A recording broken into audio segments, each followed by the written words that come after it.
section 5.3 today, and we're going to look at the tangent function. So in the previous section we looked at how to graph sine and cosine. Guess what? We're going to learn how to graph out the tangent function. Now how can we actually do this? Well, let's use the data we know about sine and cosine, and then see how tangent is related to both of them. Now I think in one of my previous sections, I think in chapter 4, we talked about how the sine and cosine of theta can be represented on that unit circle. Remember that idea? I'll draw it out here really quickly for those of you who forgot. Okay, so we got that unit circle. Remember we had coordinate here x comma y, theta. And I hope you remember that when we drew the triangle like this, that the x-coordinate just represented cosine theta, and the y-coordinate was a representation of sine theta. And then we thought, well, what's tangent then? Well, tangent was the same thing as the y value over the x value. Remember that good saying, SOHCAHTOA, opposite over adjacent? So in that triangle there, that right angle triangle, the opposite is y, the adjacent is x. Well, we can then replace y and x with our newfound trig ratios, sine over cosine, and there you have it. Tangent is equal to sine over cos. So knowing that, I'd like us to actually complete this chart. I've given you all the special angles from 0 to 2 pi. And I'm asking you now, given that you know what sine and cosine are, to actually just figure out tangent. So remember, sine divided by cosine is tangent. So for 0 degrees, or not 0 degrees, 0 radians here, tangent 0 would be 0 divided by 1. That's just 0. This one, 1/2 divided by root 3 over 2. Remember, the denominators are the same, so I can just divide the numerators. That's 1 over root 3. And this is just 1. And this is root 3. And 1 divided by 0, well, that's undefined. So I'll go undefined. Okay. How about the next one? Well, I guess that's root 3 divided by negative 1. That's negative root 3. Here's negative 1. This is negative 1 over root 3.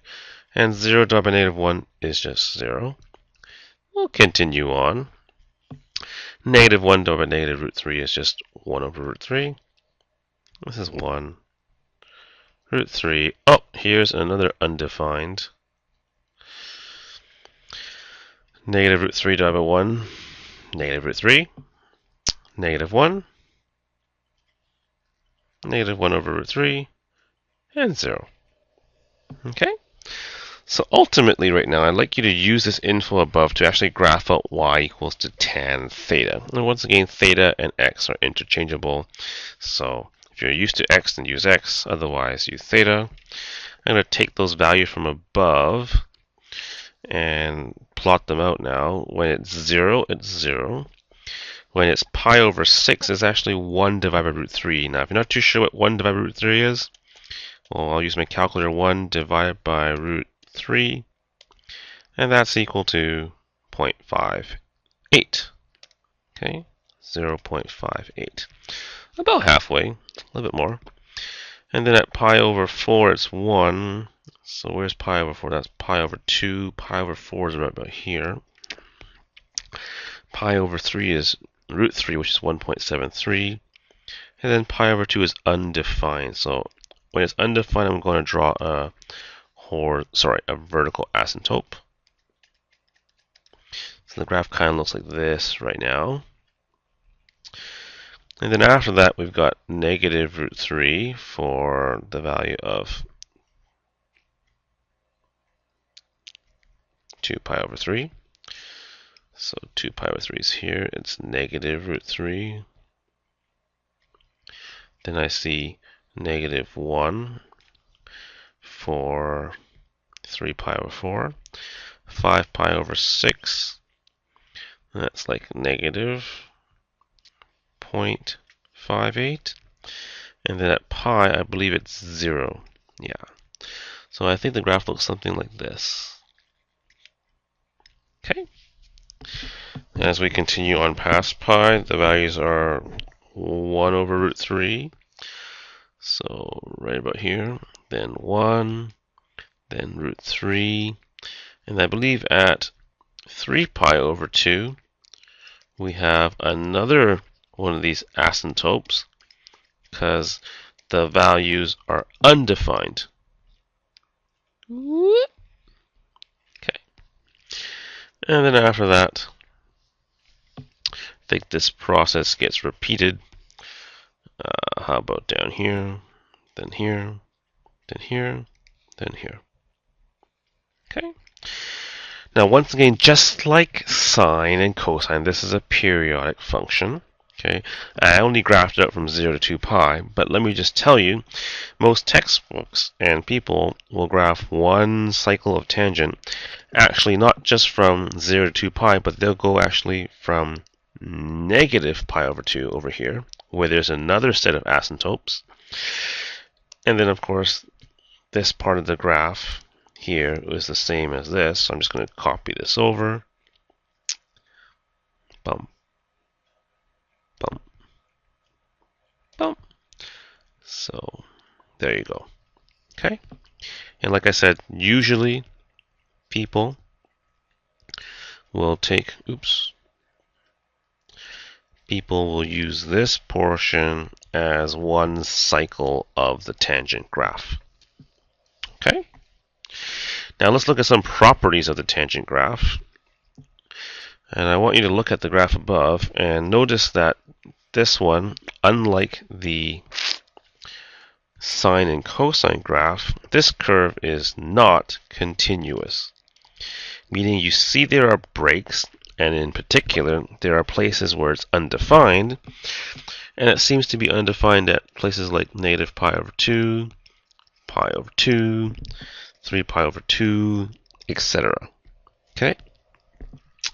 It also seems to have no maximum and no minimum value. Therefore, in this case, we don't really talk about something called the amplitude. Okay? So for tangents, we don't talk about amplitude.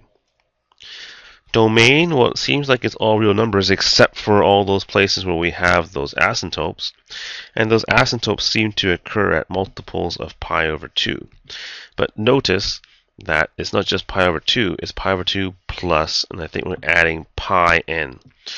Notice that the distance from one asymptote to the next is a difference of pi units. That's why we have the pi n. Since there's no max and min, the range, of course, is just negative infinity all the way to infinity. Okay. And underneath, I asked you, where do you think tangent theta is equal to 0? So where in this graph does it cross the x-axis? Yeah, 0, pi, and so on. Or, if you want to write a general solution, I believe it would be pi times n, where n is an integer. We talked about the period briefly before when we talked about the asymptotes. What is the actual period? What is the length of one cycle? It's not 2 pi like in sine and cosine, but in this case it looks like the period or the cycle here is just pi units. So pi. When is this graph equal to 1? Well, it looks like it's equal to 1 at these points, pi over 4. This looks like it's, 5 pi over 4. So once again, just pick one answer, pi over 4. You're going to add to it multiples of the period, that would be pi n, where n is an integer. And similarly, where it's equal to negative 1, I'll take this point here, and this occurs at 3 pi over 4. I'll use that as my starting point for my general form, and there you have it. Okay, some general properties of tangent that you must know how to do and understand. Okay, so knowing this now, I'm going to ask you to turn the page, and I'm going to get you to practice some graphing. I'm going to combine this with all that lovely other stuff we did before with the transformations, and I want you to just graph out the following tangent functions, and also find the period of each graph. Okay, so notice that this seems to be a shift. Which way again? Yeah, right, pi over 2 units. So what I'm going to ask you to do is take that original tangent graph, and I'm just going to make this a little bit smaller so we can all see this. The original tangent graph, which is, oh yeah, we should draw that out first. So remember the standard one goes from negative pi over 2 to pi over 2, 0, then I think it was 0.583, then 1, then 1.73, so something like this. Okay, that's original tan, so y equals to tangent x, or theta, the original one. If I'm shifting it pi over 2 units to the right, then everything gets shifted pi over 2 units, so even my asymptotes get shifted pi over 2 units. So now it goes from 0 to pi, and then the 0 is here, and I think we have this lovely graph. Okay, the green is y equals to tangent theta minus pi over 2. Part B, I'm going to use blue. This minus 1/2 means you shift it not to the right or left, but down half a unit. So I'm going to take that red graph and shift everything down half a unit.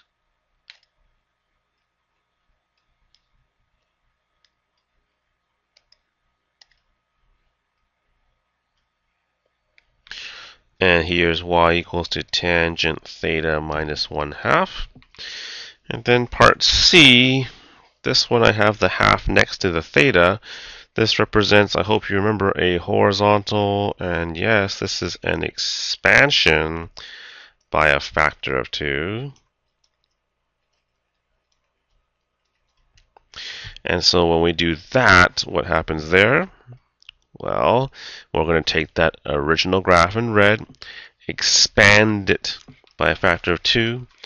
So instead of having it here, it's there, it's there, and then our asymptotes are here. So that red part becomes this purple part. Same thing, I think, with the other side. Expanded, right? So there you go. Wide. So the purple one here is y equals to tangent 1/2 theta. Okay, same rules as before, right? Same kind of stuff. Well, continuing on with example number 2, I said here, well, can you look at your graphs and then using the answers from above, find the equations of all the asymptotes? Okay, so I'm going to give you a chance to just look at them. I've already did them for you pretty much. I'd like you to find the equations of the asymptotes.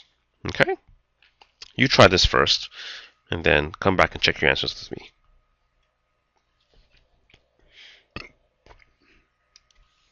Remember, part A is a shift of pi over 2 to the right. So even your asymptotes get shifted pi over 2 to the right.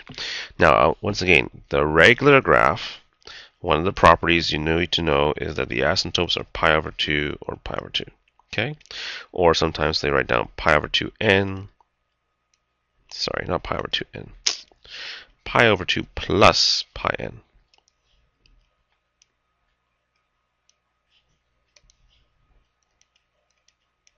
Where n is an integer. So I'm shifting pi over 2 to the right. Guess what? The negative pi over 2 becomes 0, and the pi over 2 becomes pi. So it looks like it's now 0 or pi. And if I want to write in general form, okay, GF stands for general form. Because once again, these go on forever. It'd be pi n, n is an integer. Okay? Because the next one I have here in part B was a shift down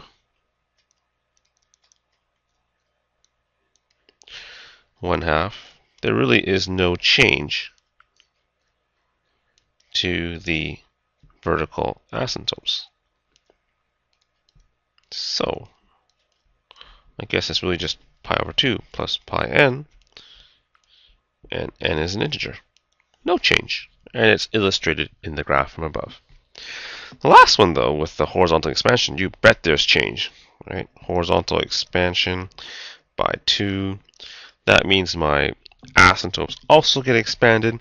So instead of being at negative pi over 2 and pi over 2, they are now at negative pi, and so on and so forth. So the general form in this case would be, I think, pi. And notice when I expand it by a factor of 2, my period also changes. So period also changes. Instead of being pi units, it goes now pi times 2, so it's 2 pi units. So therefore my general form should be pi plus 2 pi n, where n is an integer. Okay?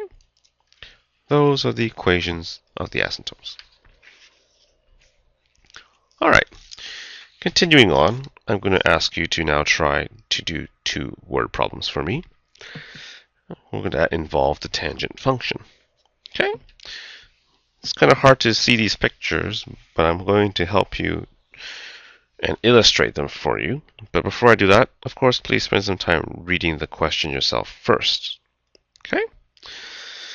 A small plane is flying at a constant altitude, 3,500 meters, directly towards an observer.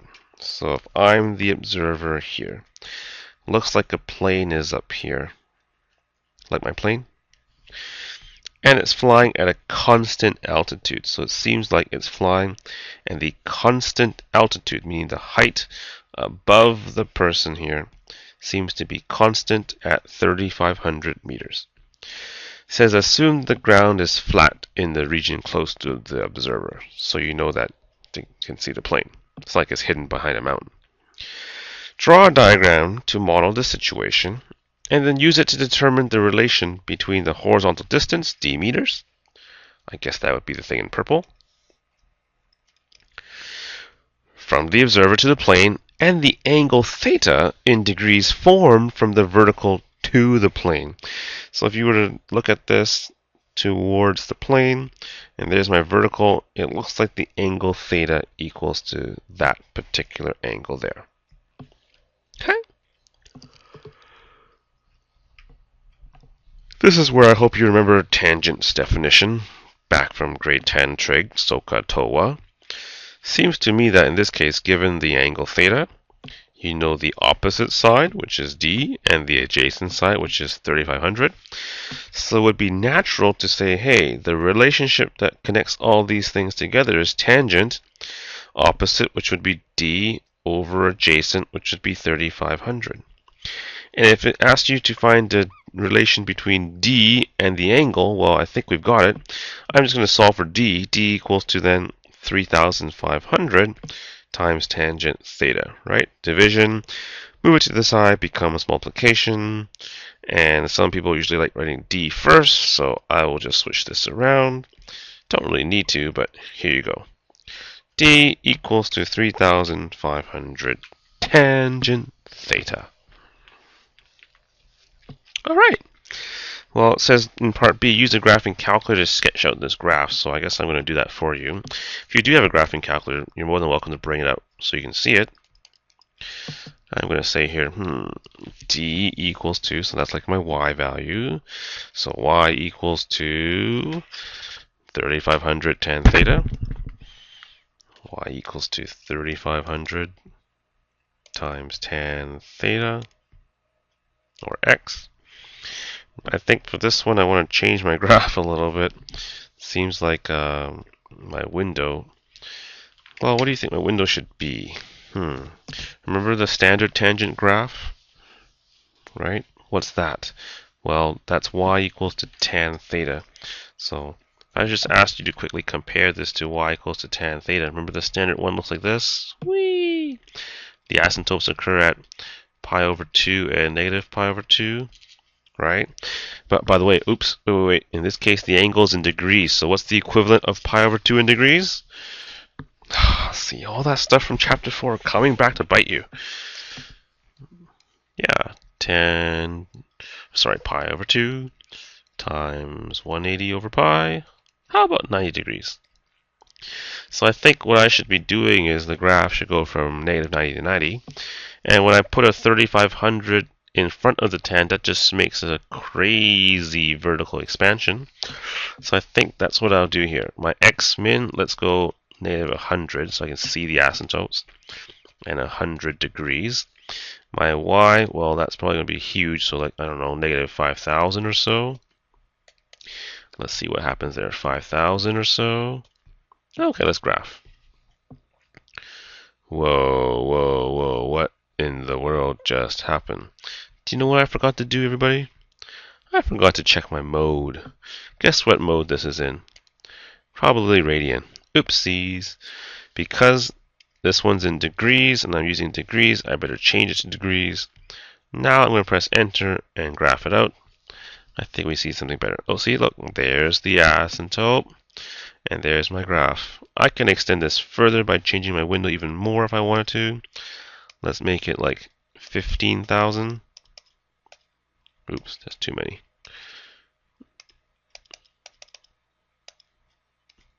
And you probably get a better picture. Yeah, see? Pretty cool. Okay, so there's the tangent graph. All right.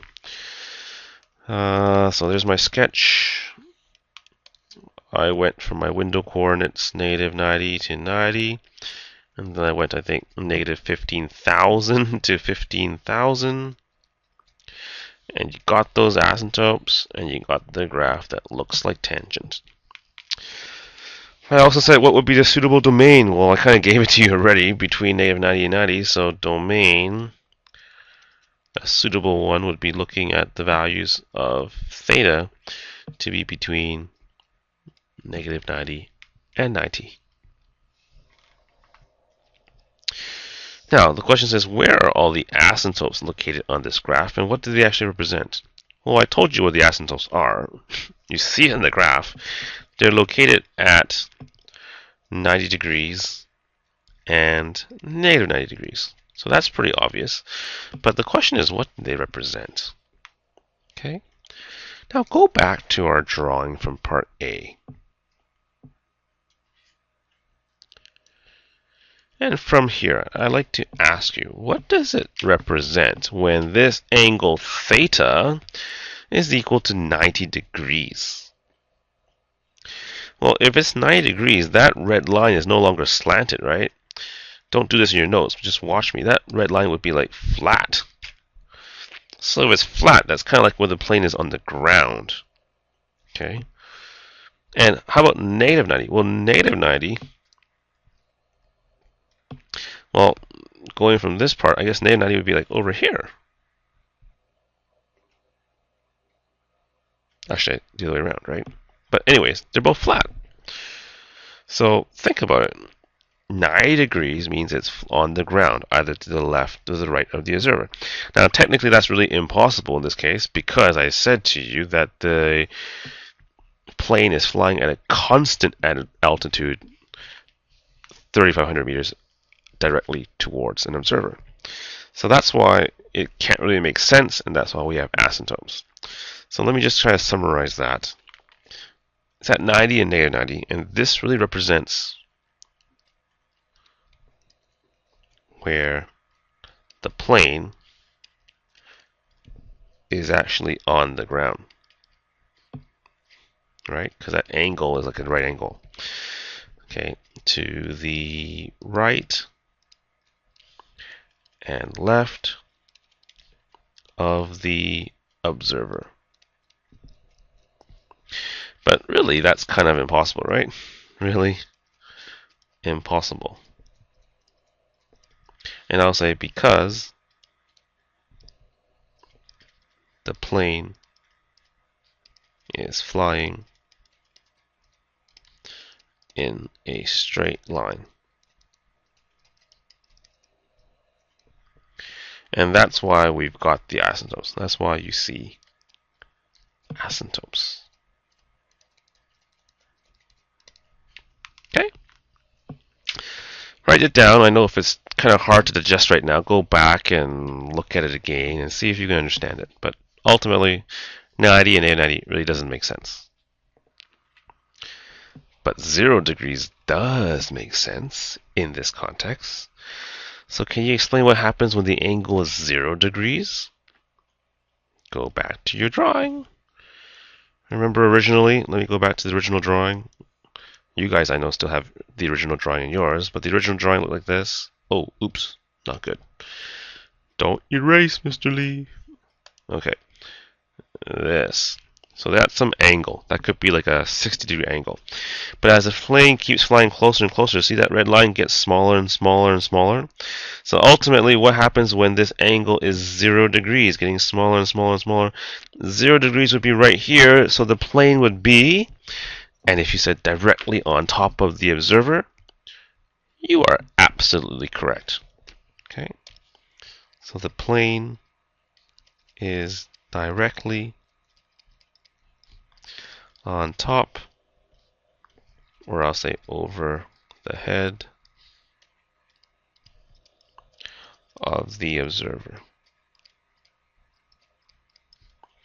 And in this case, really what it says is the horizontal distance. Remember that D thing, the horizontal distance, is 0.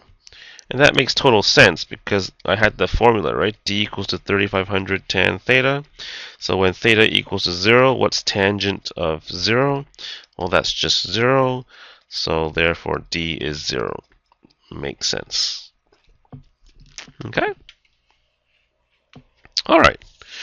That's one word problem. We're going to do one more. Okay? I know it's 2-word problems, but I think they're important. Then these word problems are kind of hard to do on your own, so I thought I'd take the time to actually try to explain them to you. Okay? Alright, I want you to try an example number 4. Once again, you're going to have to draw a diagram to model this situation. I'm going to give you a few seconds to try that out before I ruin the fun. Okay? Read the question first. A rotating light on top of a lighthouse sends out rays of light in opposite directions. As the beacon rotates, the ray at angle theta makes a spot of light that moves along the shore. The lighthouse is located 1,000 meters from the shoreline and makes one complete rotation every 4 minutes. Okay, this is kind of weird. We'll deal with that in a second. Okay, but hopefully you can actually draw a diagram, at least to model the situation. So I guess there's the lighthouse. Here's my lighthouse. I should say, here's my lighthouse. And it sends light all around it. Okay? Imagine this is like the view from the sky. That's the lighthouse. Okay? Looks like there's some shoreline. Let's call the shoreline here. So, this is like beach. And then over here is water. Okay? And the lighthouse is like on an island. Well, it's saying that a rotating light on top of the lighthouse sends out rays of light. So here's my rays of light, right? Rays of light. As the beacon rotates, though, at an angle theta, the ray at angle theta makes a spot of light that moves along the shoreline. So can you see how these spots of light, so let me erase them and start over again. Slow. Okay, you see how like starts like this and it shines a light on the shoreline, shines a light, shines a light, shines a light, shines a light. Same thing here, shines a light, shines a light, shines a light. So ultimately, I can take this as my, I guess, starting value, like the initial arm, and then I have some beacon of light that rotates. Okay, so this is like the light ray. Okay. And it says, draw a diagram to model the situation and then use it to determine the equation that expresses the distance as a function of time. So distance meaning the distance the light travels along the shoreline. So I'm thinking let's call this part here D, and that's what we want to figure out. We know the lighthouse is located 1,000 meters away from the shoreline, so that horizontal distance is 1,000.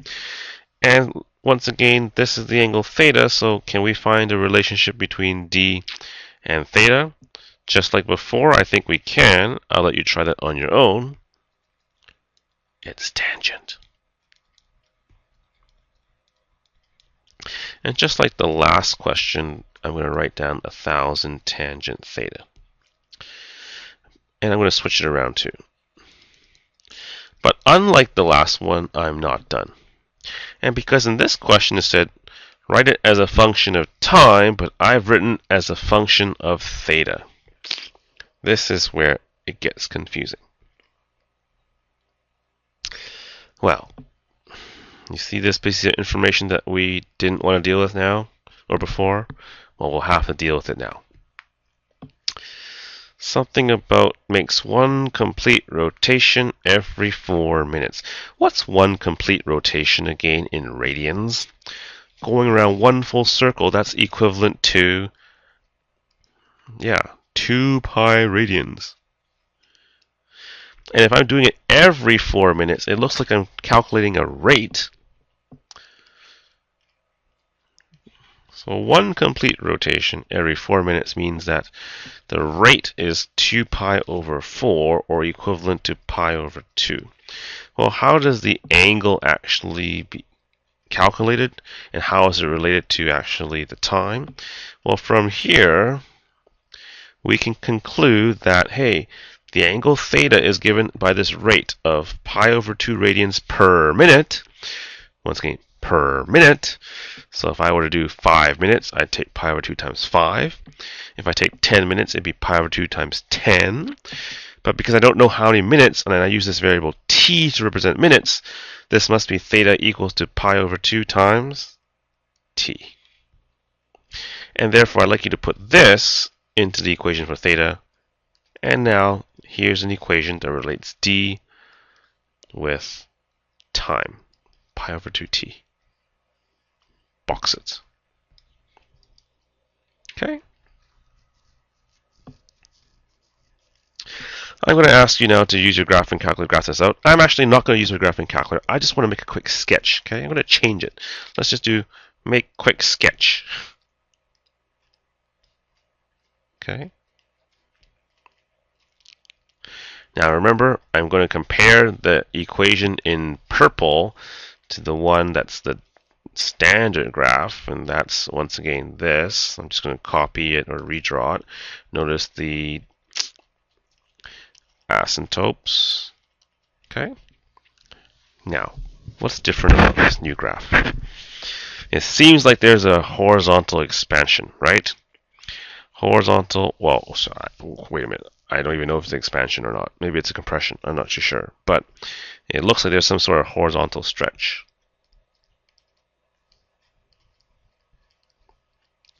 What is the factor? The factor seems to be by the factor of, remember it's always opposite, so of 2 over pi.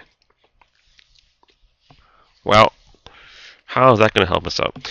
Notice the original graph here, the period is pi, right? Period is pi. So if the original period is pi and I'm stretching it by a factor of 2 pi, the new period would be really just 2 over pi times our old period, which is pi. Well, 2 over pi times pi over 1 is really just 2 pi over pi, or just 2. So now what hopefully you understand now is that this new graph, the period is actually equal to 2. Now you see how in our blue graph the period was pi, and we kind of split up that period, half of it to the left of the y-axis, half of it to the right of the y-axis. Well, let's do the same thing here. So half of it to the left of the x-axis, half of it to the, sorry, not x-axis, y-axis, half of it to the left of the y-axis, the other half to the right of the y-axis. So this is now where my new asymptotes are. There's some crazy stretch by 1,000, so of course the graph looks a little bit more thin. But in any case, there's my lovely picture. Okay, let me just erase this information about the period. And I'll put it over here. Period equals to 2. Okay? Now, describe what happens when t equals to 1. Well, knowing my sketch from above, what happens when t equals to 1? If you said, hey, it's an asymptote, it looks like it's an asymptote. So there's a vertical asymptote. And I guess the question is, please explain what that means.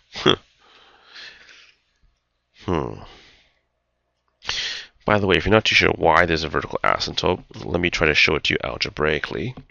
Our equation once again was d equals to 1,000 tangent pi over 2 times t. So if I were to plug in 1 for t, I get d equals to 1,000 tangent pi over 2 times 1. Well, that's the same thing as just 1,000 times tangent pi over 2. And we all know that tangent pi over 2 is equal to, well, from the first page, it's undefined. And that's why we have the actual asymptote. But in this context, in this problem, what does it actually represent? And what's the significance of this value? What do you think happens at t equals to 1? Well, by showing the calculations here, you said when you plug in t equals 1, you see that angle? That angle became pi over 2. Well, going back to my picture, if the angle is pi over 2, oops, went too far. If this angle theta, which I'm going to highlight now in purple, is pi over 2, well, pi over 2 is 90 degrees. That means it's a right angle. So my ray of light is actually like this. Well, if the ray of light creates a 90-degree angle to that 1,000 measurement there, does this ray of light ever touch the shoreline anymore? Obviously doesn't. So pretty much what happens at theta equals to pi over 2, or in essence, if you go back to the question, at t equals to 1 second, sorry, not 1 second, 1 minute, is that the movement of the light ray seems to be parallel to the shoreline. So I'll say this, the movement of the light ray is parallel to the shoreline. And since it's parallel to the shoreline, you really can't see a thing. So you can't see any light on the shore. Okay? You'll be doing questions like this in class, so spend some time reviewing these two word problems and you'll have some more success in class.